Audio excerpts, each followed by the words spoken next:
How's it going, everybody? It's Welcome to 20 Baseball, reporting in on your baseball news. And Yankee fans, Aaron Hicks has just been signed to a 7-year, $70 million deal. And I know a lot of you guys on Twitter, especially, whether you're trolling or not, and if you're genuine Yankee fans, I'm really concerned about you.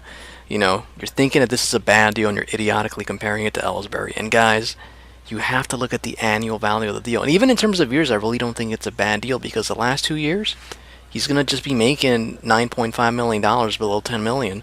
So you're going to get basically 3 or 4 of his prime years, you would hope, for way less than the annual value. And then you're probably going to be getting him during, I mean, you never know. He's really fit. He's in shape. So he might actually give you some decent years going on to that back end. And for $9.5 million, again, less than $10 million, it's a steal, guys. It's a team-friendly deal. He said just in case something happens with the, labor union dispute with MLB and the Players Association, and it's just a good deal all around. It's another long-term piece that's done. You got a center fielder. If you guys have paid attention to Esteban Florial, just a top prospect in the system. In my opinion, it should be Anthony Sealer. It's just because Florial's a bit older, but he's not ready, guys. So the only depth pieces you have behind Aaron Hicks is Frazier, Gardner, and me, ideally, I'd want Frazier to take the left field position. He's ready at this point. He's just a better player.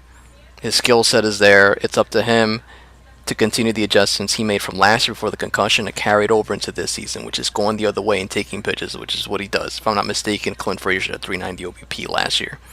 So, guys, for those of you that are new to baseball and you're just trying to look at Aaron Hicks's past, they're going on his basically arrived status, and by arrived I mean they look at the current Aaron Hicks as the real Aaron Hicks, not the before player with Minnesota where he was lost. He had no idea what to do. He didn't have an approach, and basically still didn't until he came over here in the acquisition for John Ryan Murphy, which is another steal of Brian Cashman, and he worked with the hitting coach and the assistant hitting coach, Marcus Simpson, PJ Pitilieri. Not sure if I'm pronouncing that correctly, but he made an adjustment to take pitches and to only look for hittable pitches, and it's worked.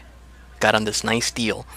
And next on the list, after Hicks, is Didi Gregorius, Betances, and of course Aaron Judge, and Andujar and Torres down the line. But at this point, guys, this is a team-friendly deal that gives you flexibility. You can trade him. So he doesn't really have a no-trade clause. He just has a $1 million reassignment bonus.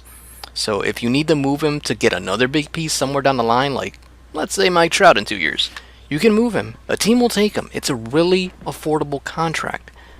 And there's really no negatives about it other than if he just doesn't play. If he just pulls an Ellsbury, he goes lame, and we don't see him for like 5 years.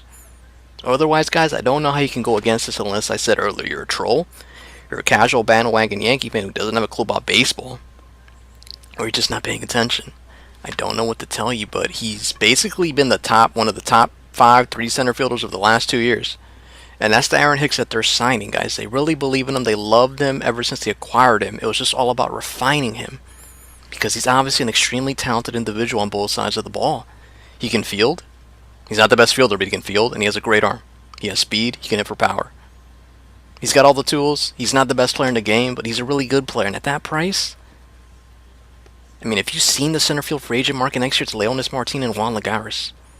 There's nothing available, guys. He's the best person that you had, and he's already on your team, and he signed to a team-friendly deal. So for you or anybody else to complain about this is really idiotic. You're not paying attention, and you need to go to school on baseball a little bit if you're going to make any kind of assumptions that a contract's negative or not. The length of the deal, I get what you're worried about. The annual contract value of the deal, or the annual value of the contract, I should say, it's really, really player-friendly, guys, just like the Severino one. And I could only hope they could sign Judge or something like that, but he's 4 years away from free agency, and you're probably going to have to give him a fat deal because he's older than your typical young player, the way I see it. But this doesn't really do anything negatively, guys. The payroll's still flexible. They can really do a lot of things with future players and free agents, and you have more than enough money in the bank to sign Judge if you want to. I know they wouldn't be dumb enough to kind of just spurn him and not give him at least fair market value. But yeah, guys, let me know what you think. And personally, I love this deal as a Yankee fan. I see no way to knock it unless he literally doesn't play. So yeah, guys, let me know what you think. Be safe. Look at the 20 Baseball is out.